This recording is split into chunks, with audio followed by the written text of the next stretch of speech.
Here now to discuss the deal is Hossein Mousavian. He was Iran's lead negotiator during nuclear talks a decade ago. He's now a research scholar with Princeton University. Hossein, it's very good to see you again. Thank you. You, as I said, were part of these nuclear negotiations. You were the lead negotiator 12 years ago. Why did this deal work now when that one did not? Is it all because of more moderates in power in Iran?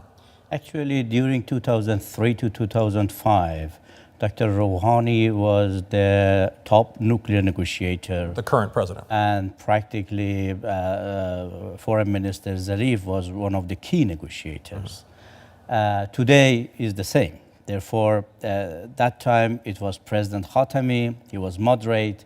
Today is President Rouhani, he is moderate. I think the only reason made the deal possible was a change in US position.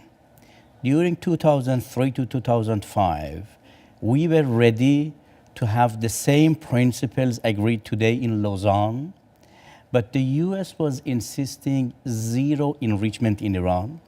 The US was saying no single centrifuge in Iran.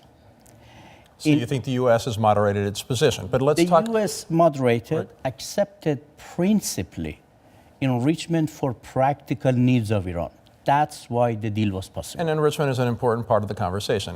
President Obama gave his speech today. It was actually broadcast live in Iran, something that's never happened before. I assume that that's a good sign of how things are working in Iran right now. He said, as we just heard, this cuts off every pathway to a bomb. But is that true? Because critics in Israel and critics in the US say it's not, and part of it is because they say that Iran is keeping enrichment facilities beyond what they need for peaceful nuclear energy. I think President is correct because you have only two ways to make nuclear bomb. One way is from heavy water facility.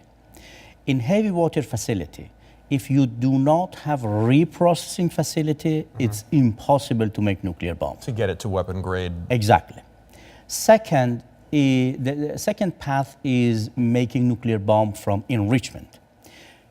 To have nuclear bomb from enrichment, you need to enrich to above 90%. As long as you enrich below 5%, there would be never risk of proliferation from enrichment facility. The president also said that if Iran cheats, the world will know it. Do you think Iran will allow the kind of intrusive inspections that will be necessary to make sure and verify that it's not cheating? To bring confidence, the Iranians have accepted the maximum level of transparency during the history of proliferation. And you think they will follow through with that? Iranians, they fully committed all their commitments after joint plan of action agreed November 2013. They had no failure during a year and a half. I believe they would be fully committed. Quick final question. Zarif, the foreign minister, seemed very happy, almost exuberant about the deal, and people were celebrating in the streets of Iran. That would make me a little nervous. If I'm the person who's cutting a deal with someone who's celebrating, it might make me nervous that I cut a bad deal. I believe everybody was happy today. John Kerry was very happy. The other foreign ministers from P5+1, they were very happy. President Obama was very happy. Iranian foreign minister was happy. I believe American nation, they are happy because 60% of Americans, they wanted peaceful nuclear deal. That's why everybody is happy.